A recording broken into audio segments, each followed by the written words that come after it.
Hello friends, मैं हूँ आपकी दोस्त सुवर्णा और आज हम देखने वाले हैं रान बाजार वेब सीरीज़ का 7वां एपिसोड जिसका नाम है पिता। हम देखते हैं कि आयशा अपने रूम में रो रही होती है। तभी वहाँ रत्ना आती है और उसके भाग जाने पर उसे बहुत डांटती है। तब आयशा भी उसे बोलती है कि तुमने भी तुम्हारी औकात दिखा दी, तुम भी मुझे यहाँ बेचने के लिए लेकर आई। तब रत्ना उसे बोलती है कि ऐसा ही मुझे करना था तो तुझे मैं यहाँ क्यों छुपाती, और हमीना चाची को भी पैसे देकर शांत नहीं करती। मैं तेरा बॉयफ्रेंड आने तक हम वेट कर रहे थे ना, फिर तू क्यों भागी। तब आयशा बोलती है कि फारूक का कॉल नहीं लग रहा था और मुझे लगा अब मैं यही फंस जाऊंगी और उसी की वजह से मैंने भागने का फैसला किया। तब रत्ना बोलती है अब वो अन्ना को पैसे कैसे देंगे हम, तुम मुझको बोलती तो मैं तुम्हें यहाँ से चुपके से भगाती। तब आयशा बोलती है कि इतना आसान है भागना तो तुम क्यों नहीं यहाँ से भाग जाती।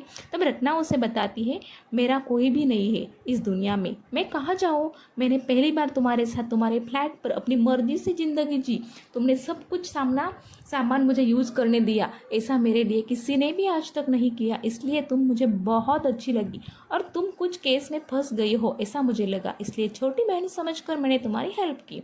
तब आयशा रत्ना को पूछती है तुम यहाँ कैसे आई। तब रत्ना एक स्टोरी बताती है।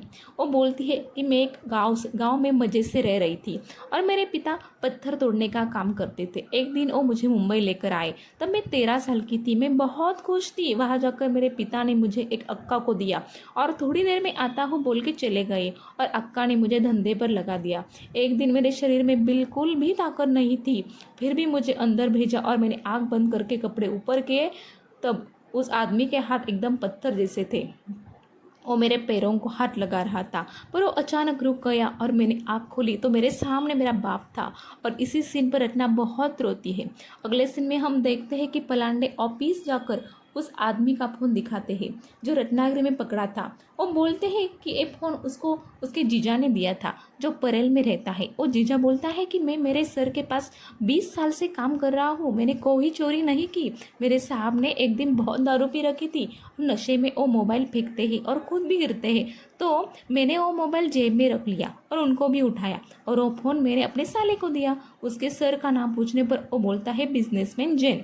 तभी हम टीवी पर देखते हैं कि सीएम नाइक बिजनेसमैन जैन को अवार्ड दे रहे हैं। सब पुलिस वाले शॉक हो जाते हैं। आगे हम देखते हैं कि प्रेरणा अपने पिताजी के कुछ पलों को याद करती है कि कैसे अपनी राजनीति को स्ट्रांग करने के लिए माँ ने उसके लिए अच्छा पति है ये पिताजी बताते हैं, क्योंकि प्रेरणा को कोई और पसंद था। आगे हम देखते हैं राव साहब सीएम के पास जाकर इन्वेस्टिगेशन स्टॉप करे क्या ऐसा पूछते हैं, क्योंकि जिस मोबाइल से मुझे साईजी के मौत के दिन फ़ोन आया था वो मोबाइल जैन का है और आयशा को जिसने होटल के एड्रेस का मैसेज किया था वो भी जैन का ही है, यहाँ काम करने वाले आदमी का है। और हम चुनाव में जैन की वाइफ को टिकट देने वाले हैं और फिर जैन की वजह से आपकी पार्टी का नाम खराब हो जाएगा। तब सीएम बोलते हैं कि इन्वेस्टिगेशन चालू रखो और जैन के साथ मेरी मीटिंग लगाओ। आगे हम देखते हैं कि मोकाशी के पास आयशा का मोबाइल होता है जिस पर उसकी सिस्टर का कॉल आता है। तब मोकाशी उसकी सिस्टर को बोलता है आयशा का एक्सीडेंट हो गया है। तब उसकी सिस्टर मुंबई के एक हॉस्पिटल में आती है और मोकाशी उसे अरेस्ट कर उसके अड्डे पर आता है। अगले सीन में हम देखते हैं कि अप्पा देवेकर आयशा को बताते हैं कि फारूक ने सुसाइड कर ली और मैं हमीना चाची से उसके बर्थडे के दिन में बात करूंगा। वो तुम्हें नहीं बेचेगी और पैसे भी नहीं मांगेगी, सिर्फ तुम सब सच सच मीडिया के सामने बोल दो, मैं तुम्हें कुछ नहीं होने दूंगा। ये सब एक टैक्सी ड्राइवर सुन लेता है और मोकाशी को खबर करता है और दूसरे दिन मोकाशी हमीना चाची के बर्थडे पर नाचते हुए आता है और आयशा को लेकर जाने लगता है, पर बीच में रत्ना आकर उन्हें रोकती है और इसी सीन पर इस 7वें एपिसोड का द एंड हो जाता है। तो दोस्तों आपको ये एपिसोड कैसा लगा ये मुझे कमेंट्स करके ज़रूर बताइए और मेरे चैनल को सब्सक्राइब भी ज़रूर कीजिए।